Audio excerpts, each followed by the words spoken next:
I have been creating content on LinkedIn for the past 8 years, and I posted every single day. And in this video with a talk I did with Sony, I'm going to walk you through exactly how I've been able to build a seven-figure business with LinkedIn as my only main channel and how you can do the same thing. It will go through the 5 C's, which you'll learn about here in this video. So hopefully that you enjoy it. Hopefully you take notes and you execute what you hear in this session. All right, so my first viewer here for LinkedIn. So my first question is, in the past, let's say, 2 years, how many of y'all have logged into LinkedIn? You logged in. Okay, at least logged in. Okay, great. Just make sure. I just see what happened first. Oh, I have to do a tutorial on how to log in. That's nice. Okay, so we're logged in. Great, that's fantastic. Now, how many of you in the past 2 years have posted something on LinkedIn? Okay, good. So we've made a post. Fantastic. So, now how many of you have been consistent, posted every single day for at least a year? Okay. Every day for a year? Every day for a year. So, what I'm going to talk about today is how I've leveraged LinkedIn to secure six-figure brand deals with large tech companies and large organizations. I'll share with you what that looks like in a minute. And how I built a seven-figure business off of LinkedIn just on one check. I posted consistently every single day for 8 years. So I have a lot of So I have a lot of insights to share, a lot of things I've learned along the way, and as you all know, as we post on other platforms, everything changes and everything adjusts. So I'm going to talk about everything that's happening, what we need to do right now, and how I got to this point. But there are 3 things I'm going to need you all to do during this talk in order for this to be successful, so that you all can see similar success you're going to see here today. I think some of you are going to come out of this room and do even better than me, to be fair, based on the skill sets that you all have. So the first thing is, throughout this entire conversation, if you have a question, a comment, or you're concerned, that's wrong. I don't think that's right at all. Let's have a conversation. This is not a presentation where I'm going to go through slides and bore you to death. This is a conversation where we can have a dialogue and truly everyone can walk away being like, I thought I got something out of this in this next hour that we have here together. The second thing is, everything I'm going to share today has a framework that you can implement immediately. I will show how I do it myself, and obviously we're all creators in the room. We know that we all have our creative sets of how we do things. But I've broken this down into simple frameworks that you can execute right after this. And again, we can also have questions and clarity on that as well.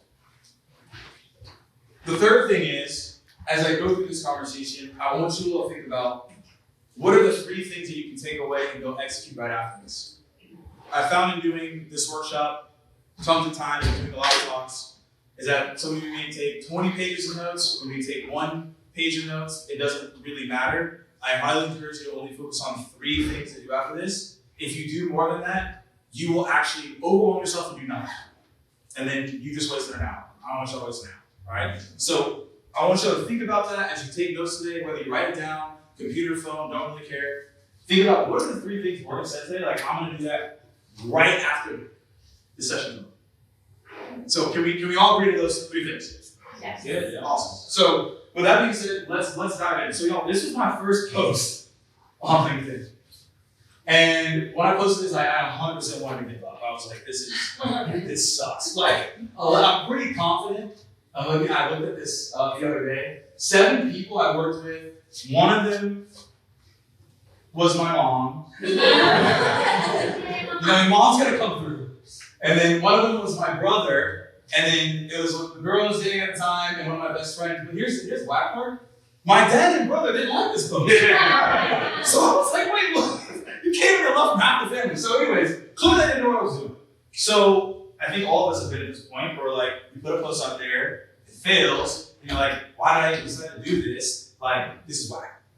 So I decided, okay, I need to figure out what am I gonna do next and how can I get better at this platform, because I started in 2016, and if y'all have logged in at LinkedIn in 2016, there was nothing there. It was just LinkedIn Pulse, resumes, cover letters, congratulations, so-and-so got a job, and you didn't care about us.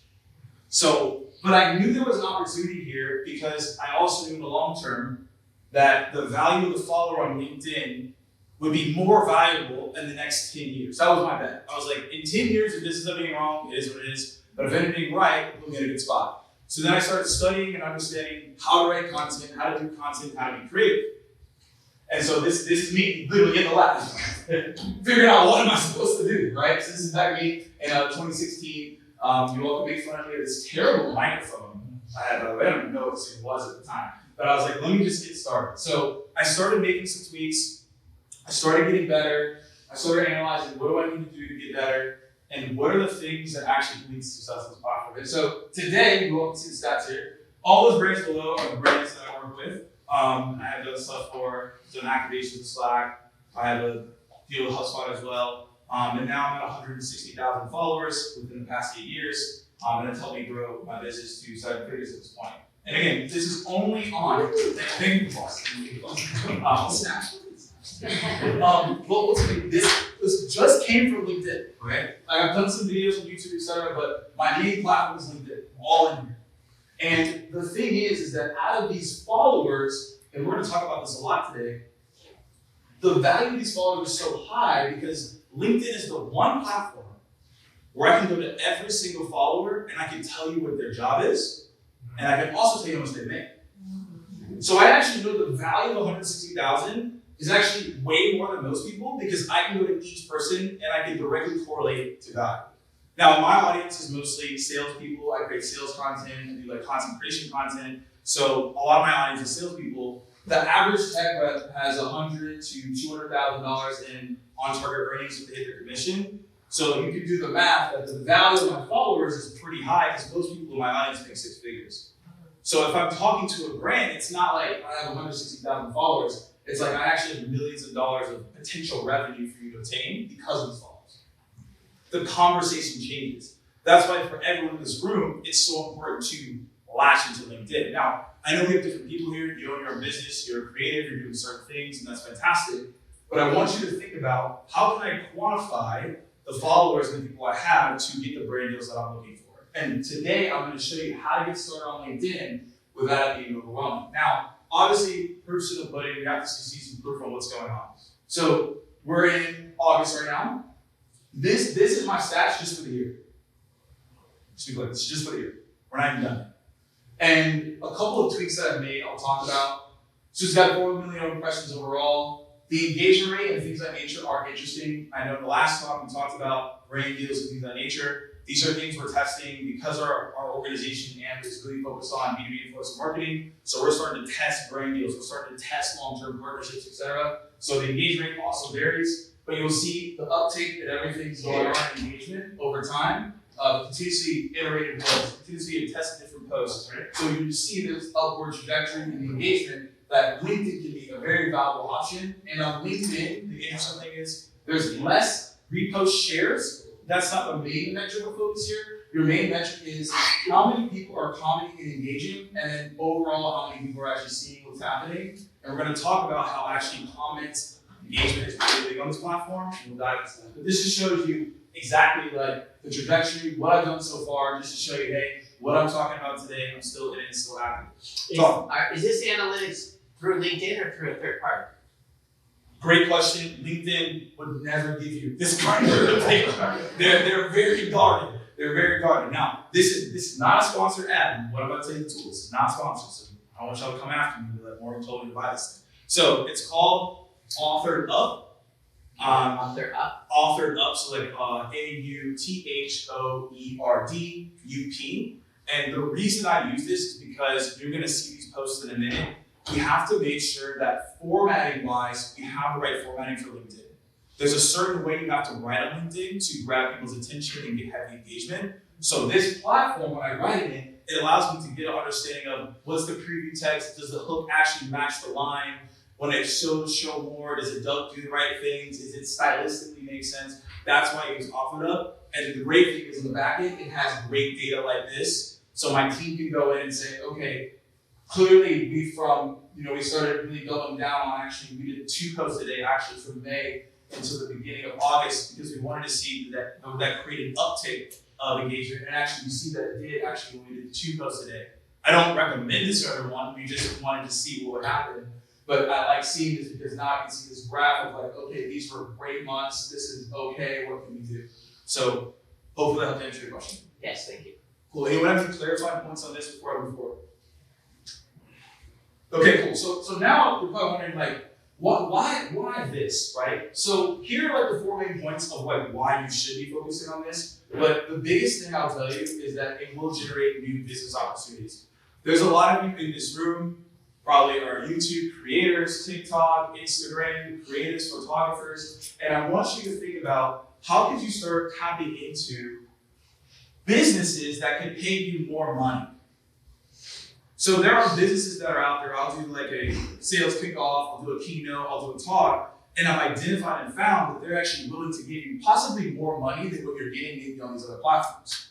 Because they're looking for people, but they don't know where to find them. Now, for my vertical sales, there's a lot of people involved, but for creators, this is a great opportunity if you're not on there, because there's a lot of businesses that can tap into the expertise that you currently have, right? Especially if you already have a big following anyways, right? And the barrier of creativity and entry is very low on LinkedIn. I bet some of y'all, when you think of LinkedIn, you're like, that's pretty stale, it's probably boring, like, why would I go on there? So the thing is, like, a lot of the things that y'all already do would immediately pop on this platform because the creativity is just, there's just not that high. Like, so you're able to get in there and make a huge impact. But again, there are brands looking. One key point before we go into tactical and actually get you on the road here to start creating the content that you're looking for, the biggest piece that I want to point out is even as you get your engagement and you get your impressions, you always have to take into consider the lurkers that are identifying where you're at. So even today, I'll get invited to opportunities just like this where no one from the company liked or commented on my post, but then they're like, yeah, we've been watching you for the past month. It's because on LinkedIn, only 1 to 3% of people post consistently on the platform. And consistently is just once a month. So do the math of like how the land grab is still here to take opportunity of this. That I would probably say in the 0.05% of people post consistently on the same level as me probably. So I just have a lot more exposure and opportunities and things that I probably would never have gotten if I just didn't put myself out there, even though the people don't engage. So I just want to take that in mind. So here's just some stats. You'll take a screenshot of this as well. And then you all can read it. I'm not going to go through every single one.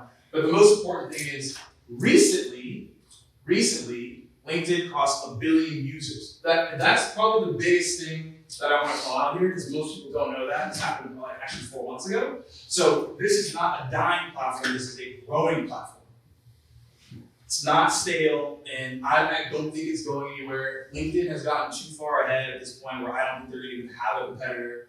And even though there's still work to be done on the back end of data, to actually attribute to influencer marketing and those things that they're working on from just conversations that have been themselves. This still is massive because for B2B opportunities, to working with large organizations, the one I showed, all the organizations I showed you at the beginning, this is where they're looking for people. How do I get more out of LinkedIn? How do I find people that can take advantage of this in our B2B setting? So again, you see the data here, it's just affirms where we're going. So now what we're gonna do is dive into how did I get here? So I broke everything down really simple for you all as the 5 C's of LinkedIn success. If you follow these 5 C's, you execute for the next 3 months, you will see a difference. And I've ran the 5 C's through multiple people who are just starting out, they're like, I don't know what to do on LinkedIn, I don't know where to go. They follow these 5 C's and they see themselves getting new opportunities, growing on a new platform, growing subscribers, whatever you are looking to accomplish, whatever you're looking to do. So with these 5 C's, we're going to break it down. And the first one we're going to talk about is clarity. Now, when it comes to clarity, most of you probably already know this, but the question is just different, is what are you going to be known for on LinkedIn? So most of you in this room probably already something you're known for. So I'm just gonna talk to some people real quick. So my man right here. Action sports. Acting in sports. Action sports. Action sports. Do you do like the action stunts? No, Oh, you do stuff real quick? Okay, so action sports, you talk about it. Okay, cool, awesome. Photography, video, and film. Awesome. And photography, is that just anything? Wedding, like action? Are you all together? Okay, awesome. Yourself? Music and developing a TV show. Oh, you doing freestyle for us? What kind of music? Freestyle or you just? I've been a professional musician for over 20 years. Okay, awesome. Good stuff. Yourself? Like solo adventures with my dog. Oh, okay. That's cool. So that's the, that would hit. That would hit. Okay, all right. Yourself. Wildlife photography. Where's the coolest place you've gone? That's dope. Did you go like out to like Anchorage? Did you go to the Anchorage, the Alaskan cruise? I heard it's cool. That's I why. live in Alaska. You live in Alaska. Okay. That's dope. That's dope. Cool. And yourself? Photojournalism? Photojournalism. Cool. Awesome. Okay, so we had a lot of different ideas here. So I want you to think about, you already know what you're known for, but now it's like, how can I make this relevant on LinkedIn? So I'm gonna give some live examples. Okay, so we talk about adventures with your dog. So that hits. So you gotta think about probably at this point, 70% of people probably work from home. So you can literally do adventures with my dog as I work from home. That's gonna hit. You tell me. You literally create a post right now and say, here's what I'm covering you. So it. So people are gonna be like, wait, I have dogs and I work from home. This is relatable. Now, obviously there could be a brand. I'm kind of expanding it now. I'm manifesting this for you. So Petco would come along and be like, wait, hold up.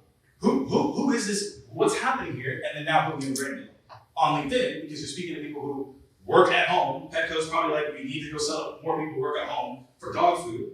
And that would make actually legitimate sense, right? So that's an example.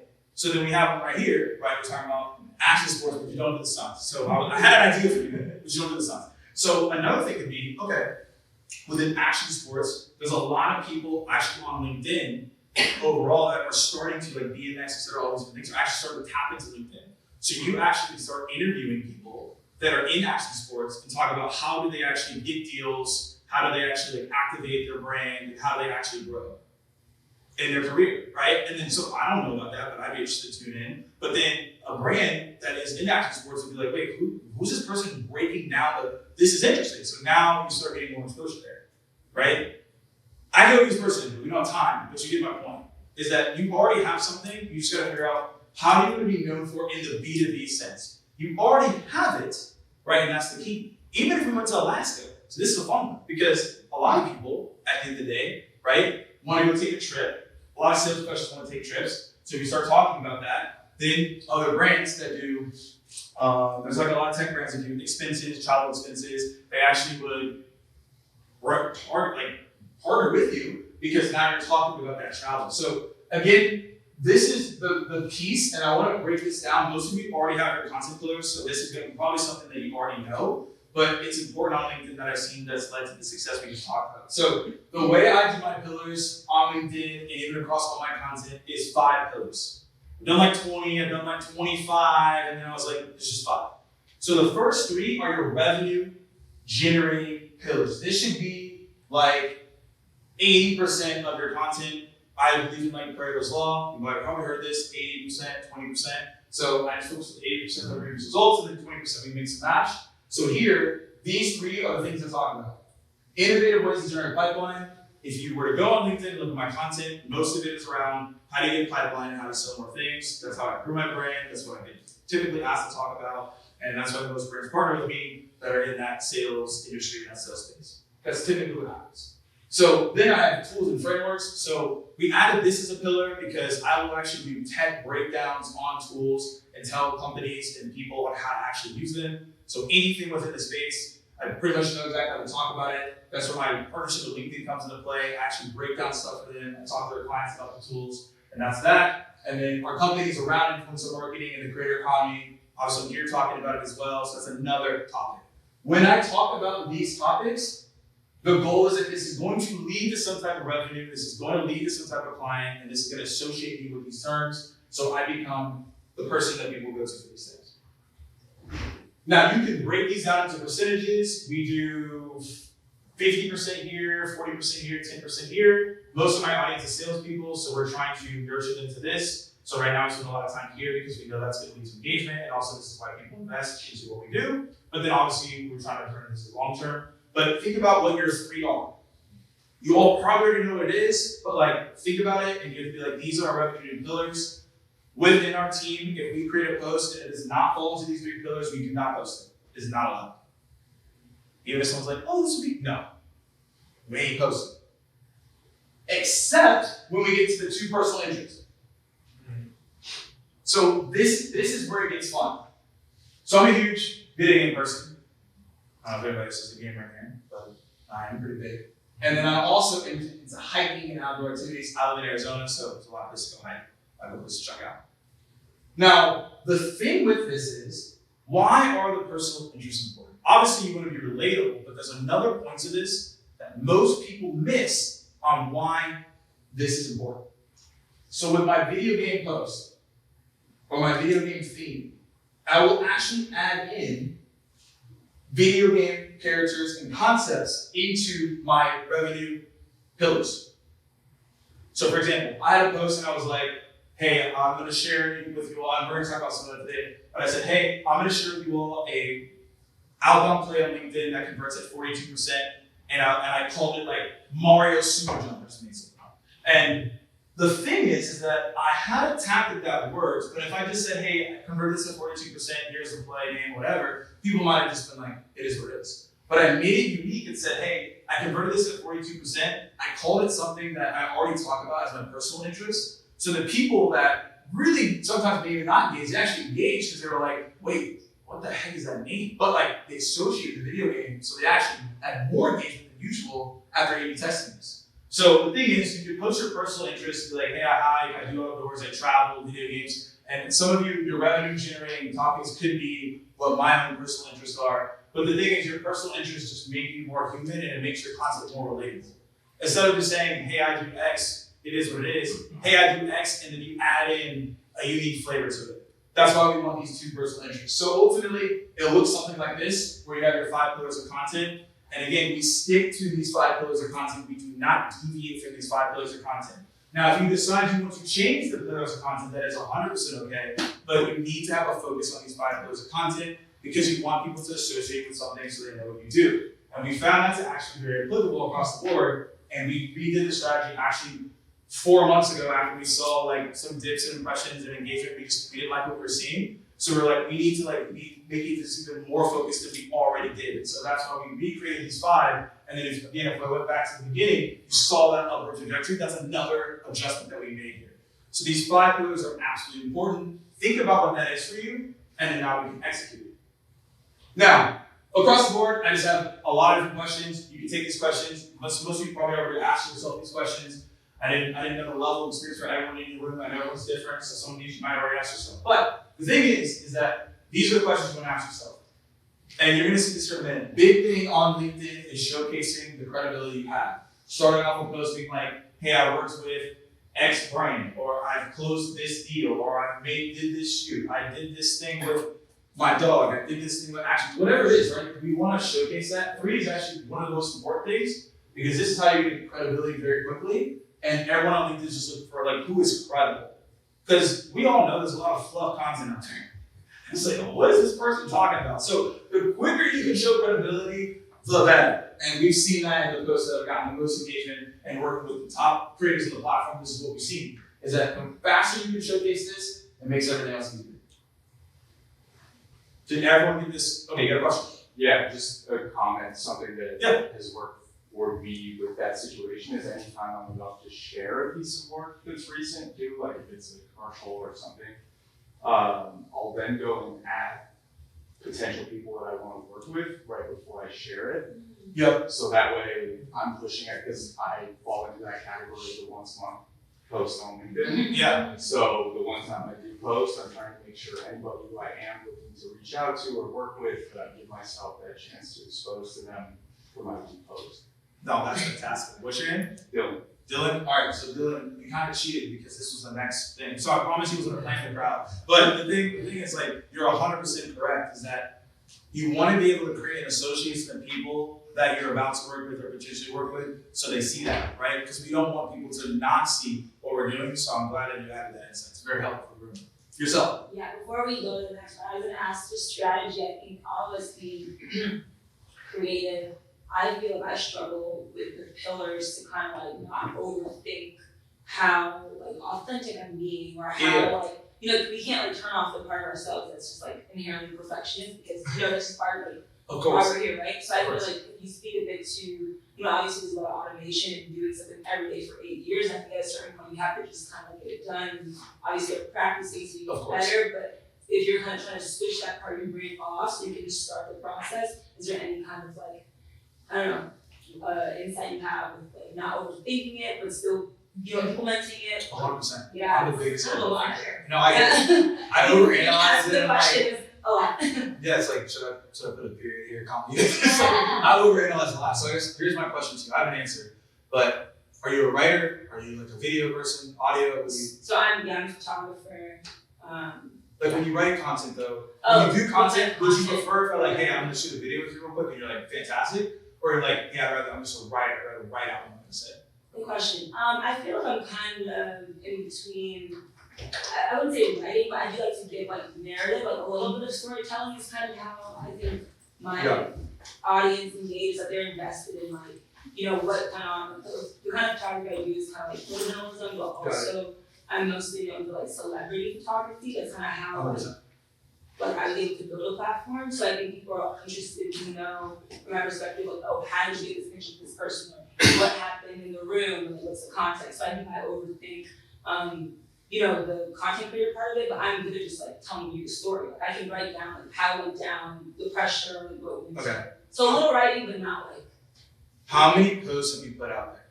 On LinkedIn? Just overall in general, like across platforms. From like this year's. In general. Just over 1,000, over 2,000. Yeah, probably over 1,000. I've archived a bunch of stuff on my Instagram, but I think, I've been using social media for like 10 years or something. I think I would say, over 1,000. Okay. You're like, why did you ask that question? I have a reason for the question. No. Okay, so before I answer that, I want to contextually give it to everybody else. Who like isn't a writer? Like you'd rather just do a video and like audio, and you're like, I don't want to write. Okay, so that's me. So I'm gonna answer for like both groups, but I'm gonna answer for you first. Okay. So the thing is that the best content, and everyone probably agree with this, the best content you have is when you're in flow state. That's always funny. Exactly. So the thing is that whatever time you find that you are the most in flow state, which is different for everyone in this room, I would encourage you to like not even think about editing anything and just write. And it's hard. It's hard to do, but just write. Don't think about the editing, what it needs to be, formatting. Just write. Really just write. And then you can block it off. You can be like, this would be post 1, you just write. This would be post 2, you just write. Don't think about editing, don't think about anything else. Because here's the thing, is that I know most people don't like this. This is when turns against me. But like AI is helpful here. Because the biggest obstacle with AI is everyone goes to it as the genie. So people go to it and say, write me a good post. Well, it's not gonna do that because it doesn't know anything. It has no inputs to give you a good output. And it's gonna sound like AI. And it's gonna sound terrible. So don't do this. And if you do it, you didn't get it from me. So the thing is that when you do this, if you write it out, it's in your voice. And what I have done, I've created a prompt or an algorithm that I've fed it 20 posts in my voice. So now what I do is I just feed it into this algorithm. I say, here's like me just like spitballing. Can you make this the same? And now it's the same as that. And then now I'm 80% of the way there. And now 20% of my effort is just editing. So your brain of creating and your brain of editing are actually two different things. And I've had to learn that over time because I would be like, I want to make this post perfect. And then like I'm frustrated. Instead of being like, let me just put myself out there. And then AI can clean it up in seconds. And then I can then go in there and say, what do I need to do? Thank you. You're welcome. not for my voice, okay. I got you. So this is what I have to start to do. So I know some people are against working on the weekends. It's fine. It's just what I do. On Sunday afternoon, I block off an hour, and then my first 15 minutes of that hour is reflecting on the week. So what I'll do is I literally will go into, you can do diction on whatever you use, Notion, you can do voice typing on Google Docs, which is like the most underrated thing ever. And I literally will just talk. I'll be like, hey, this call, this is what happened. I went to this trip, this is what happened. I talked to this person, I had this conflict. And I used to stream of consciousness for like 15 minutes. And then I upload it into my AI, and then it breaks down the concepts of what happened. And then at that point, I then put it into my other thing, and then it makes the post, and then I edit from there. So if you're like not a writer, you have writer's block, and you're like, I'm overwhelmed, that's actually one of the best ways to get yourself out. Cool. So that, Raj, you asked the question, so are you good? Yeah, that was great. Thank you so much. You're welcome. Do this, okay. Cool. Alright, so now commenting strategy. So this right here, if you look this person up, he's one of the top people on LinkedIn. Learned a lot from him, and he does very well. And I'm just showing you all, when it comes to commenting, this is something you absolutely want to do. I'm going to show this real quick here in a minute on what I mean by that. But when you comment, you want to be proactively commenting on people's posts, because on LinkedIn, you have to feed it, which is just the way that it is right now. It was not that way when I started. It was like you could post it and it was like it went crazy. And it still can go crazy, but you want to obviously have it go crazy with the right people. So commenting is key. This is an example of a comment that I had that good likes and replies, so just showing you what it can look like. But when you comment, you don't, and I know I'm gonna go do this, but you don't want to say like, hey, great post, like very insightful, like that's not what you want to do. You want to show that you have insight and intellect, because there are other people who like this person's post. He gets like 1,000 likes, 1,000 comments per post or something like that. So I know if I have a really good post, him commenting is going to elevate his comment, and other people that potentially probably will work with me are going to see this too. So again, I'm arbitraging that audience so that now they can see what I'm talking about. Now, here's the blueprint though. So this is all you need to do to be a successful commenter. You do not need to spend 8,000 hours commenting. Some people say that. I don't think that's that relevant. I say, hey, aim to 5 to 10 meaningful comments daily. Add value to conversations. I already showed you what that meant, because I think that means add value, so I already showed you what that meant. And then these comments build relationships with other people, and then I recommend 30 high quality people to comment on. Now I'm gonna break down what those 30 should be. I'm not just saying 30 and best of luck, like I'm gonna give you a breakdown. So the first 10 people should be people who work at brands that potentially you wanna work with. Most of you in this room probably have a list of brands you would love to work with in this room. If not, that's step number 1 you should be doing. Now that we've accomplished that, I would then go find who can I be commenting on, who can I be engaging with, so they see my face. And the benefit of this, I've actually done a whole test on this myself. Most of the big brands that you're looking to get in front of, the executives will they post like once or twice within the 6 months, but what we actually found is they get no comments. They have like 100 likes and nobody comments, because everyone's afraid of saying the wrong thing to the C-suite or whatever company. So you could come in there and be insightful, even if they don't reply back, they're gonna remember who you are. And that's all we want at the end of the day, right? And so that's the first 10 people are who are brands you wanna work with, and then who are those brands. The second thing is who are peers in your space that you wanna go connect and network with as well. Now this may be different because some of you may come in and like there aren't people that are similar to you. So I would just say, okay, maybe there are brands that are people that created that are similar to you. Maybe there's people in this room that you will get started on LinkedIn and you can engage with each other. That's just an example, but you want to find people similar to that path. Then the third thing of the last 10 is who are people that are creating a lot of content and have a lot of engagement, and then you can come in there as well as the last example I would show. So there's 3 different tiers of who you should be commenting on. Again, this should be 30 minutes of your day to leave highly meaningful comments across the board daily. And this is going to get you in the right place. This is going to feed the algorithm, and this is going to get you going. Let's talk about create. Most of you may have seen this formula before. This is how I create most of my posts, which is problem, agitate, solve. And we're going to break down each part of what that means. But if you create a post, this is typically you want to follow this. Ultimately, there's some type of problem that you're looking to solve for the audience. You're going to talk about the negativity of what happens if they may not solve that, or paint a picture of what they can do to solve, and then you solve the actual thing and tell them this is the plan of what to do. So I use this formula pretty much for every single post, and you're going to see what that looks like. But if you follow PAS, it's like the most simple formula to follow on LinkedIn. There are tons of other ones out there, but I found this to be the most straightforward to get people started. Oh, you're ready. Oh, You're ready. Hey. He's like, finally. Finally. I want to take the screen share before we move forward. Here, ready? I got you. Okay, so I'm going to break down a couple things. How do you write a good hook? So again, I'm using the Aspen Games as a good example, but then you'll see the hooks that I do. This right here is where you want to pay attention to. Now, I'll tell you the breakdown of even further of this after studying about 200 of his posts.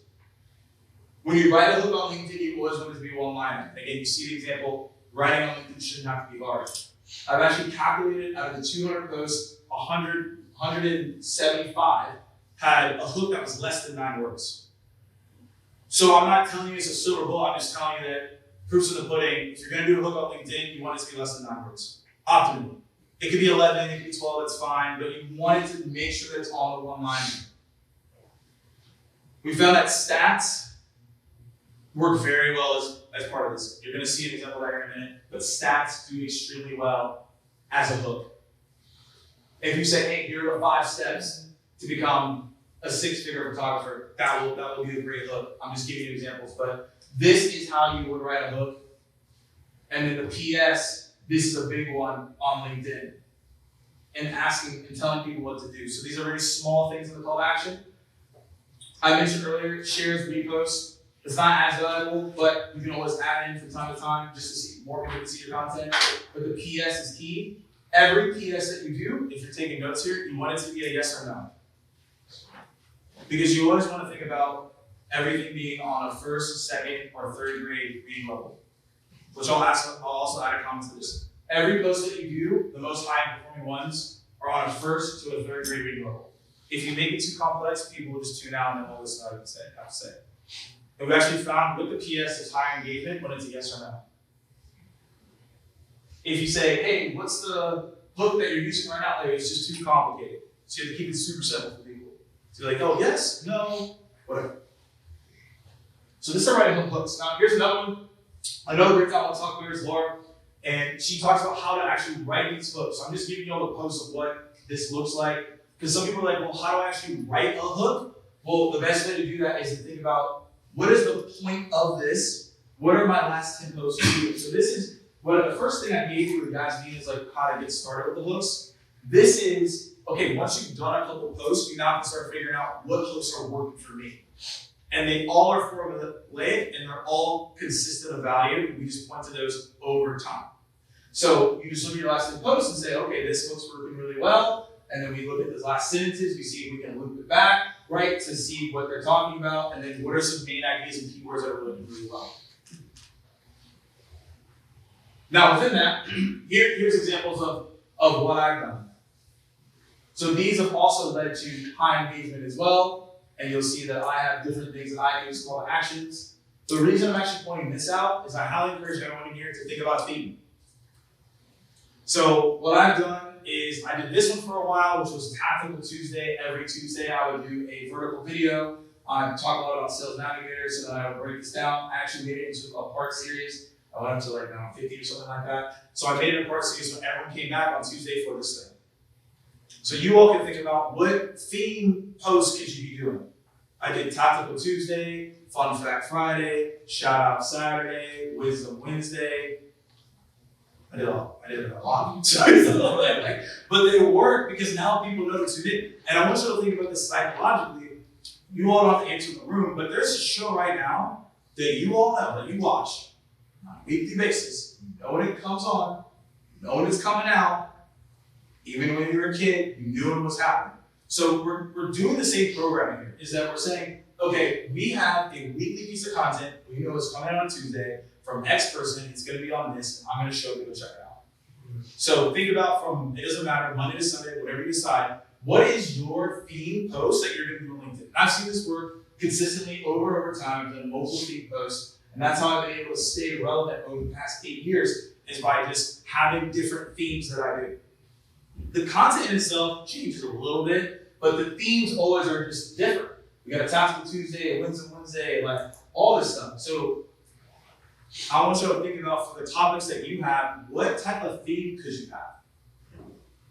I don't know, but it's something to think about. And I would just start with one day and just test it and see how it goes. Test it for 90 days, see what happens. Talk. In the structure of your pre-production, do you sit down on like a Monday and schedule all the content that you're going to say or deliver for the week that day, or do you wake up on a Tuesday and you're like, okay, it's Tactical Tuesday? That's a good question. What platforms do you create on? Instagram. Instagram? Okay, cool. So the way I do it is Saturday is like, I'll do like an hour and it's just straight creating content. Okay.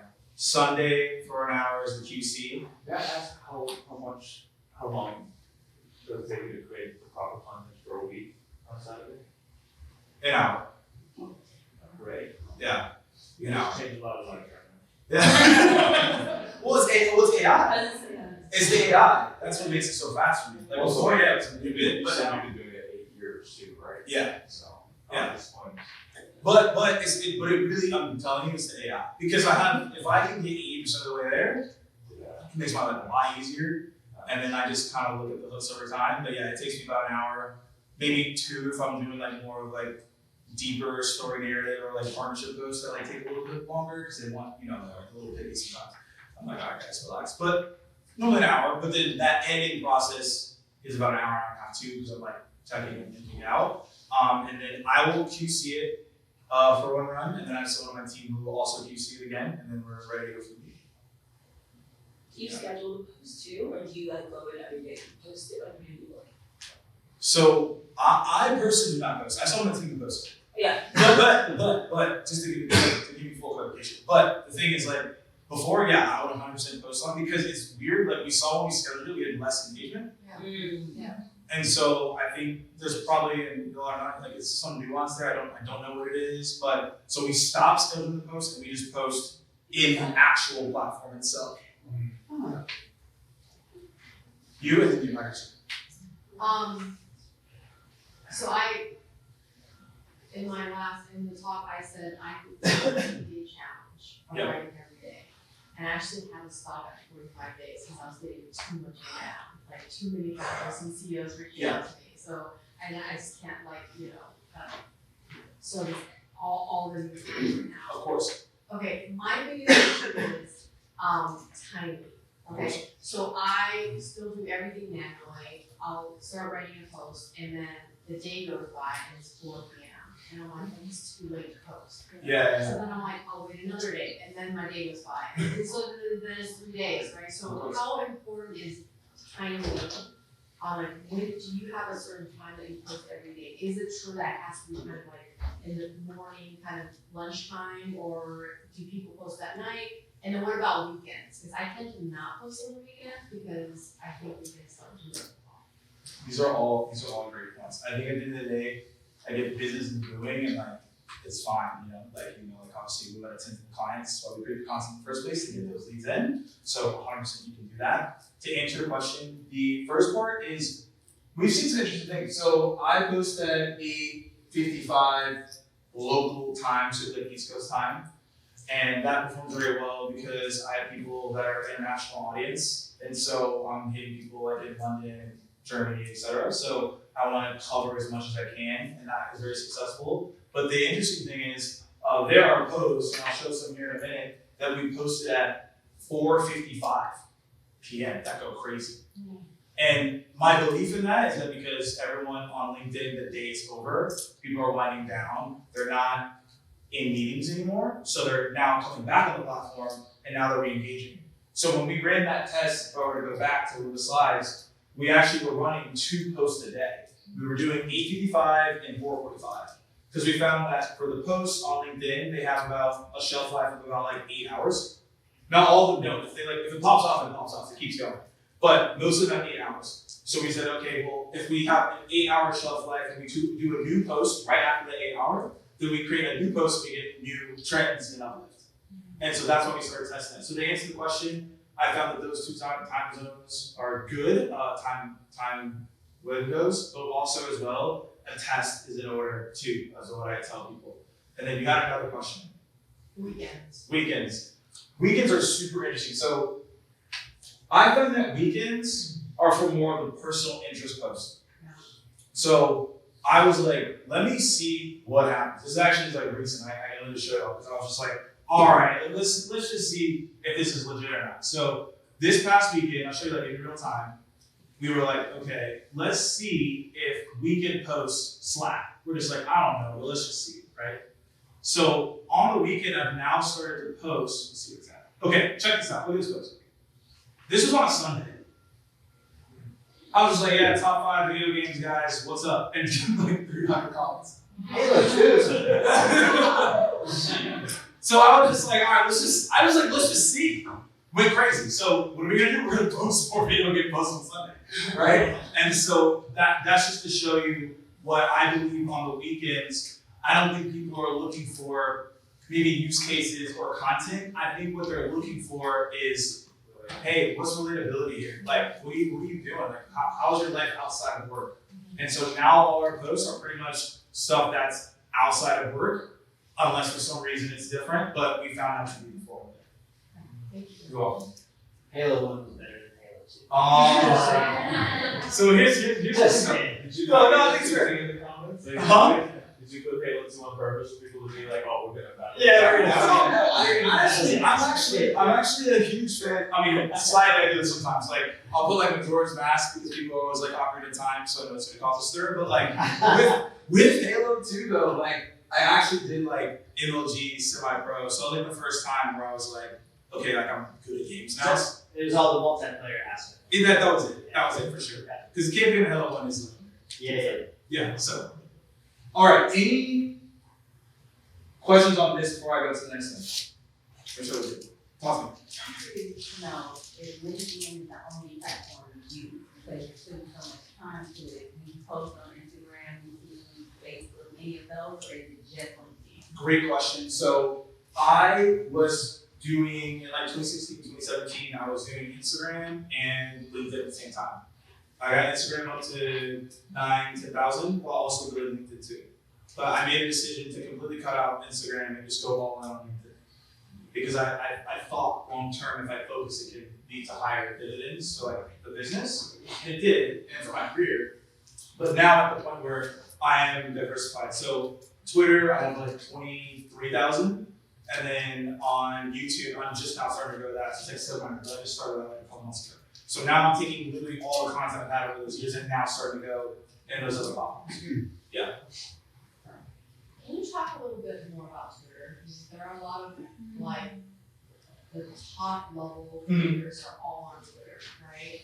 And I don't know like how to hack Twitter. Like, because I'm an attorney, I'm verbose, I just don't know how to do that. So how do you take your content and put it on Twitter? Like you just kind of cut down what does well on LinkedIn and put it on there, what you strategy? So in an hour, I'll talk about Twitter. I'm just kidding. But the whole thing is actually it's very similar content. I'm actually not theory or Rusty, but like Twitter is very similar to LinkedIn. There's actually a lot of people that have gone are on Twitter and have gone to LinkedIn because the content's very similar. So longer form posts, like I'll just skip that. So posts like this, I literally just take this and just put it on Twitter, and it's just a thread. So it's the same thing. I write everything out. This is like, if you're like a writer, this is like the hack is, or even a video person. I write everything out as this is a YouTube video. So this is a test. I put posts out like this to be like, okay, this slaps, so this is the YouTube video. And then also this is a thread, but also in here, this is 4 tweets. Because I can hook this, I can say, here's my voice note framework that at 42%, and then I literally have this, and that's the tweet. And then I can be like, what's another one? Oh yeah, here's a follow-up that closed a 6-figure deal. Boom, and I just do this. So actually, each one of these is actually a tweet. So this is like 4 tweets, a long-form YouTube video, probably 4 shorts. Yeah, it's basically, 4 shorts. And then now I'm good to go. So I'm literally just breaking down my posts into different frameworks of how to actually create the content itself. And I'm using this as a testing field to figure out if this is going to work. So for the Twitter component, I'm doing things like this, and I just translate it over to Twitter. Obviously, there's little things that are nuances, and then I take my videos and also post on Twitter too, because they've seemed to like upload that as well. Do you find that Twitter generates as much business, or how is it that you're generating business? Twitter, that's a great question. For Twitter, like we made a decision that it's not going to generate as much business now. So no, like, but when we look at it, it's actually 3 things actually. One is I use Twitter just to say stuff. Like I'm just gonna be like, I don't know what's gonna pop, so I'm just gonna put it out. And we've had things that are just random thoughts that I was like walking and I was like, this could be good. It does well, and now that's content.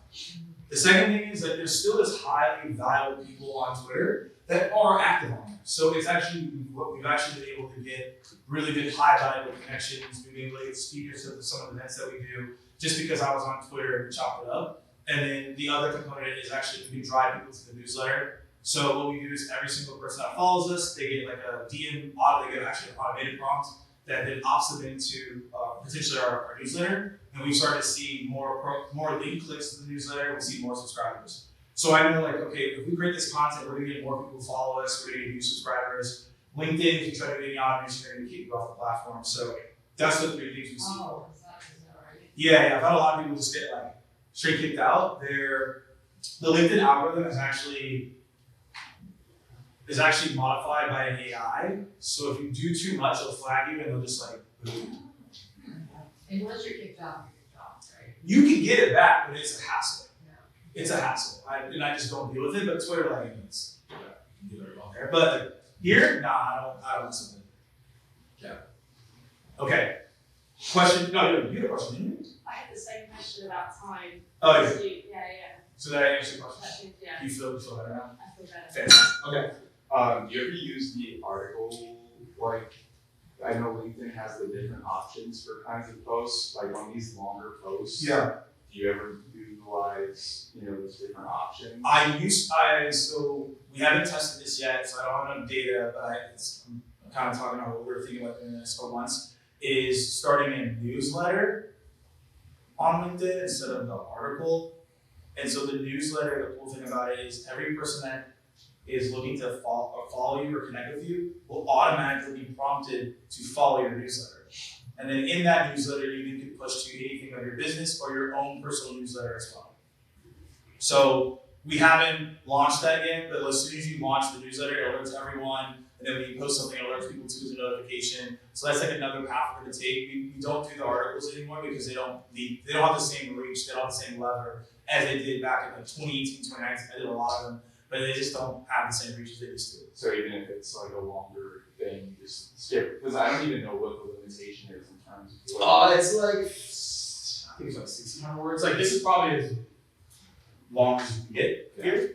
And if you want to go longer, you can take the article route. We just haven't seen from a lot of people get a lot of engagement that they're looking for.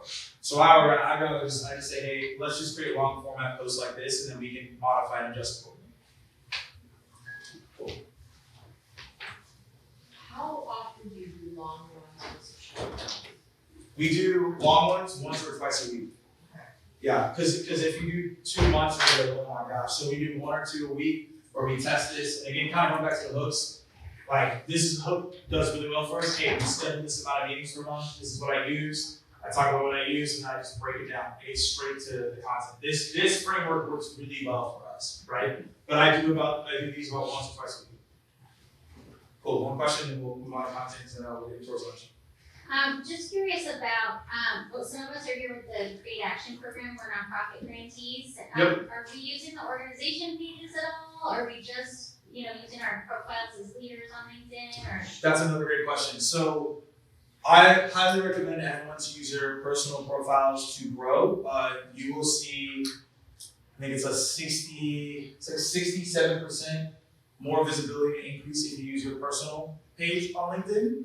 From the company page perspective, you typically get just less engagement. That doesn't mean that don't post there and do nothing. It's just you're just gonna get less objectively across the board. So what you want to do is you want to use your personal brand and all of that voice on that page to elevate yourself. And then what we do is we'll like repost something from the company on like our profile.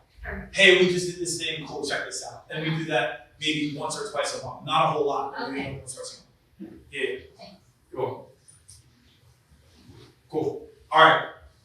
This breakdown, again, you take the breakdown of this. This is how we do these posts. Again, like format-wise, this is about the 3rd grade reading language here. I always use this. Frameworks work extremely well on LinkedIn. So anytime you say how I did something, how I went and did this, how I'm gonna go down and do this is what people want on this platform. So that's why I always say I use this tactic. This is what I do. I explain what the tactic is, and then I break this down. This is like the way that I look at most posts that do well. and I do a statement, bullet points, punchline, statement, bullet points, punchline. That's the typical flow that I follow here when I do this, right? And so you can kind of see how you can also implement that yourself. Connect, okay, so we're about to do a couple things.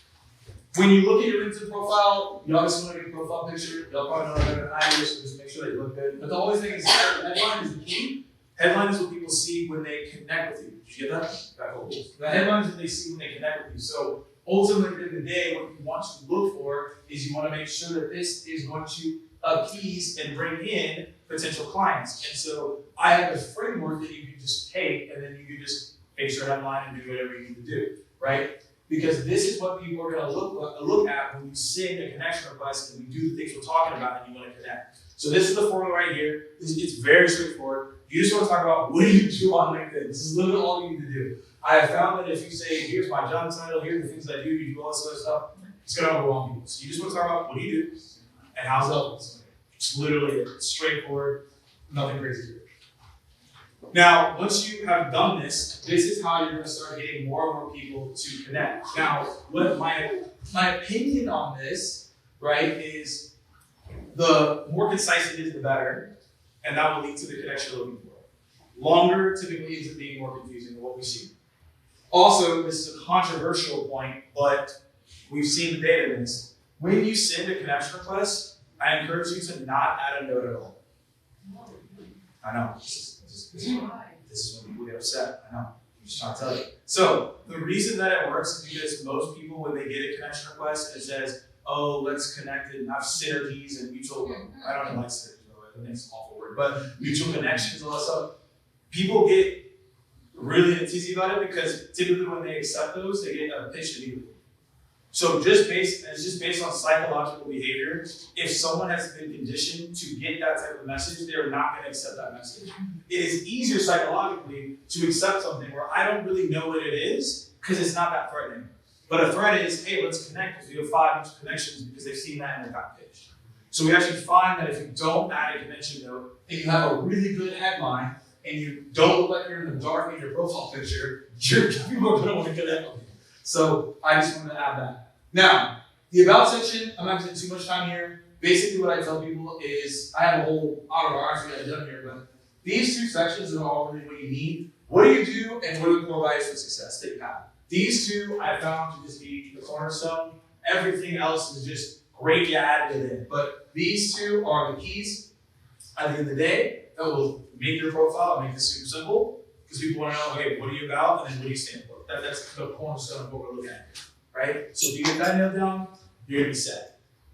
Talk to me. Can you use AI to help you with this too? You can use AI to help you with this as well. Absolutely, 100%. You good? Cool. And then another one, so this is very, very important. So experience section, I broke all this stuff down, but what's more important is this right here. Most people do not use this section. This is the media section in your experience section. This is fantastic for most of you in the room. You can link this back to your YouTube. You can link this back to your Instagram. You can link this to your portfolio. Whatever you do, you can link it back. How does that work? How does it work? Yeah, I'll show you. So, if you go into your LinkedIn profile real quick, zoom out. Okay, so if you go to this right here, I go to End Creative, I'll put this right here. And inside of it, it's gonna ask me to edit this. And then once you get in here, it'll be like title, full-time, etc. You just scroll down here. Yep. And it says add media. And is that media being pulled from your other social channels or no? Yeah, so I'll show you, it's anything that you want. So you can add a link. Okay. So if you've got like a YouTube video or whatever, Cool. and you also can upload presentations and documents. Okay, cool. Thanks. Does that help? That's exactly what I need. Yeah. Okay, perfect. So I highly encourage y'all to take advantage of that. Most people that I talk to, they don't have all the creative things that y'all have, and like this is a game changer. So if you start diving into that, you're gonna see the benefit. Now, I'm gonna show you all this too, because I talked about reaching out to people and connecting with them, but another thing I want to do that most people don't know is you can withdraw these people too. So if they do not connect with you, you can withdraw and try again. You you get another opportunity, okay? But you have to wait 3 weeks, but you get another opportunity. So this is where I say, as you see, all my connection requests are blank. If they don't accept, you could do a personalization note this time. If the blank didn't work the first time, you can personalize the second time, or you can just try the blank again.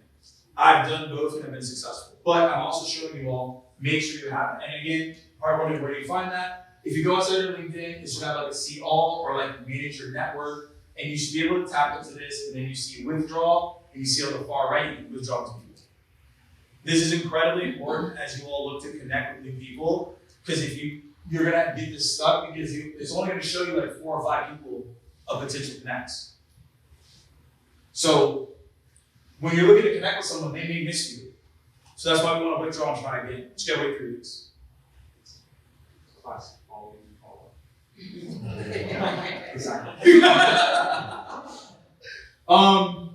Anything on, we're gonna go to the last part of the conversation. I know we're trying to get lunch, I understand. Anything last on connect, just quick clarifying questions so I can go to the last part here. All right, this is where the money comes in. This is where the leads come in. This is the fun part. Conversation. We set it up. We know why we're clear. We understand what content we want to create. We've been commenting. We've been connecting with these people. We've been withdrawing. We've been doing the follow, unfollow back. We're here now. Okay? Now we're going to talk to the people. And what I'm going to break down for me right now is a 40% conversion rate. I train founders, sales reps, business professionals on the same exact thing. If you follow this framework I'm going to share with you, you will have people respond to you. I promise you. So you have to be consistent and you have to follow what I'm talking. So I've tested a lot of messaging that's outbound. Now the thing is, I know a lot of people may be fearful of cold outbound or reaching out to people that don't know you.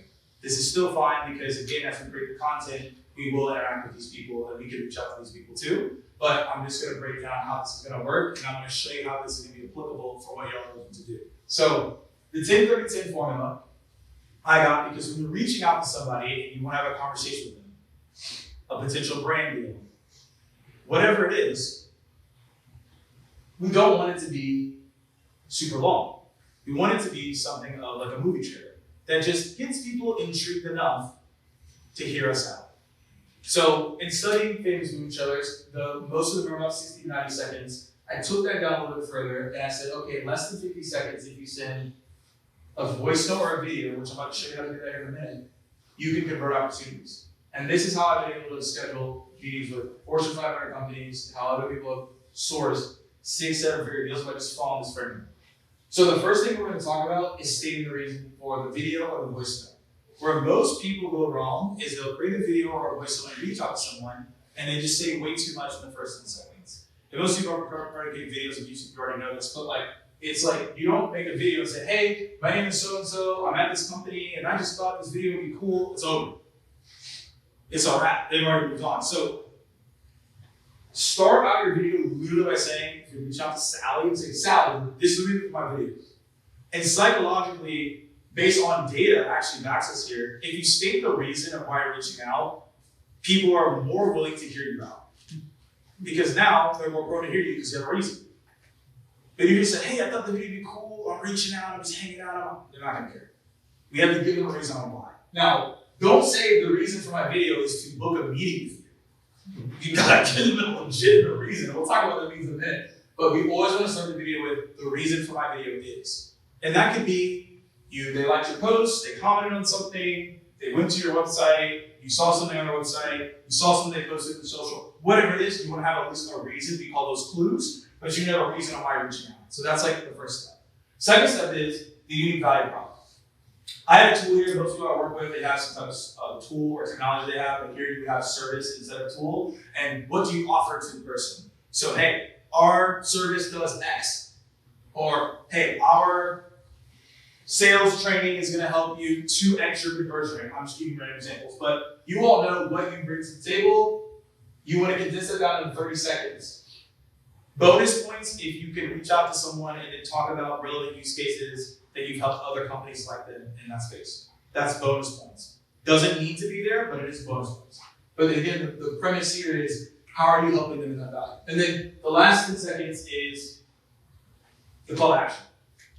So we have actually found friction call to actions are not the best way to go. That basically means asking people like, hey, let's meet for 30 minutes. Like nobody wants to do that. So we found that by having interest call to actions is the key. So we say, hey, would you be willing to learn more? Or are you opposed to having this conversation? Are you interested in having a deeper dialogue? We found that these call to actions lead to people to simply say yes, and that leads to the meeting over.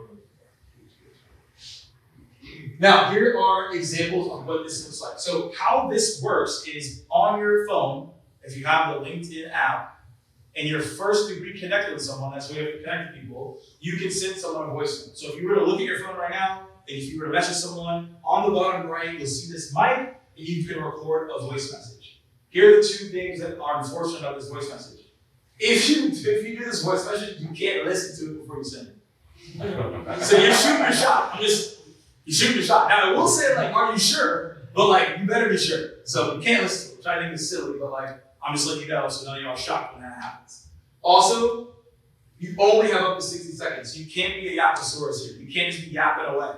Like, you gotta make sure this is 50 seconds here, or less than. So when you do these voice notes, that's the key. Now, on the far right, just for time's sake, that's literally just a use case I did for myself. I sent out 125 voice messages just to make sure this actually worked before I talked about it. And those are the results from that. You can do the math. But this is how you do this voice note. So you'll see here, I'm gonna do this for a while. I sent this voice note, and I just want to quickly show you this. This is the reason why I tell people to do this. We like to call these pattern neurons.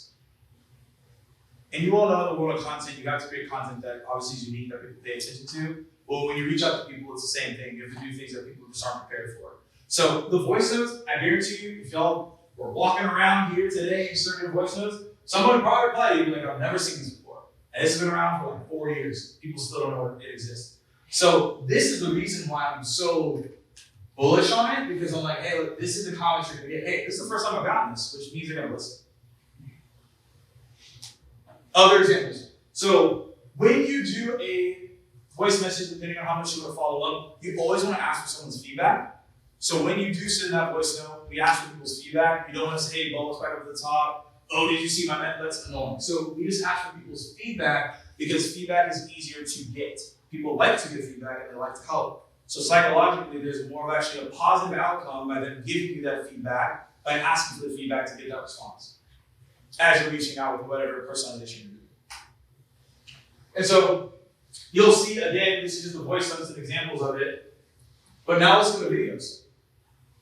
Videos are the same exact process, except now, just make a video. I highly encourage people to do this on the phone. You can do this as a walk and talk. This is like very simple to do. You want this to keep it human. You want to keep it casual. And it's the same exact format. And you just upload the video by clicking this little clip here. And then it brings you options. And then you literally just either upload a video you already made, or you can make the video in-app. Depends on what you want to do. I make it beforehand and just upload it, but you can do whatever you want. So within that, here are examples of the video. Now, I'm going to point something out that's incredibly important that most people fail at, myself included when I first started. Please make sure you smile. Yo, people will be like, oh, cool, make some videos, and they look like they're like under hostage. I'm like, that's not the point. Look approachable so people click this video, okay? So I do this, I always smile, make up good lighting, so that one could do better, but good lighting, right? But the smiling is absolutely important because people want to obviously make sure you look approachable. And then I always add in context to the actual video itself on these. So I do like a little teaser of like what's to come. So the left led to response, no meeting. The right led to response that actually led into the opportunity that I actually ended up training that team on whatever it was in that scenario. So make sure that you're adding in this well lit. I like to stand when I do my videos, it's higher energy. It's up to you, just giving you different examples of what to do. These are other examples of other people who have taken exactly what I just told you and have scheduled meetings off of this. So again, this is another technique to amplify what you're already doing. Now, you don't have to do these as like scheduling a meeting. You can do these as just like welcome videos. Like, hey, thanks so much for connecting me. How can I help? Literally, that's all you have to do. So there's other ways you can do this. I'm just showing you different examples of other people who have leveraged these videos, scheduled meetings, done welcome videos, whatever it is, to get the success of ultimately what they're looking for, right? Which is obviously the key of what we're talking about And again, I'm just showing this. Again, I told y'all, make sure that you're smiling, all right? Because you got a meeting on that. So the thing is, that's what we want to look at when we're looking at conversation. So ultimately, I'm gonna wrap this up due to time.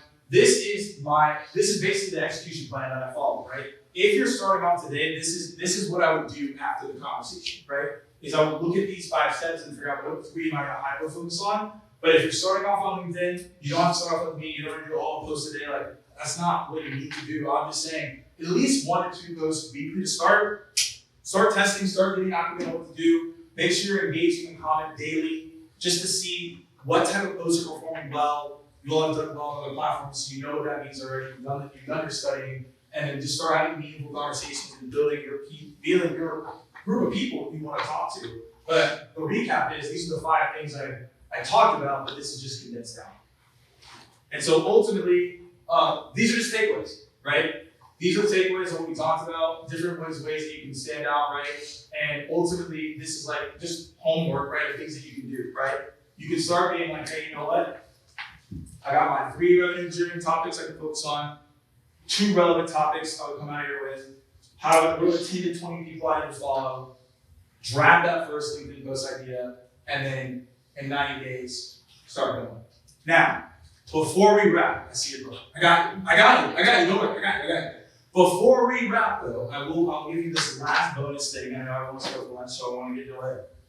When it comes to LinkedIn, they have actually just released on the phone a video feed. So if you are a video creator, this is something I would hyper focus on and jump into. I've had people that have generated 500,000, 400,000 impressions. Now, what the problem is right now is it doesn't correlate to the reaction, etc., but it is visibility.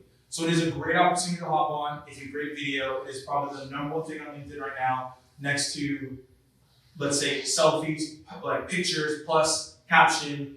Then after that is like carousels. Then after that is like text posts, and then everything else. So those are just things to just keep in mind as you think about creating content as a whole. It's kind of like the bonus. Now, last bit here is we had a conversation today. We talked about all the things that we talked about. My goal is that you will, again, walk away with 3 things that you're going to do. It's all myself.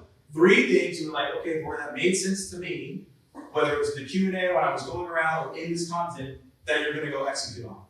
And as we wrap this up and send you off on lunch, to get you all started, to get you some type of post, we are on this trip today, so I think that we also have a group photo, right? Group photo here, give you a piece of content to move forward with that. If you're all upset. But again, that's all I have. We'll do the group photo. Whoever wants to stick around for questions, because I know there's lunch, y'all can go. But that was it for my talk. Yay.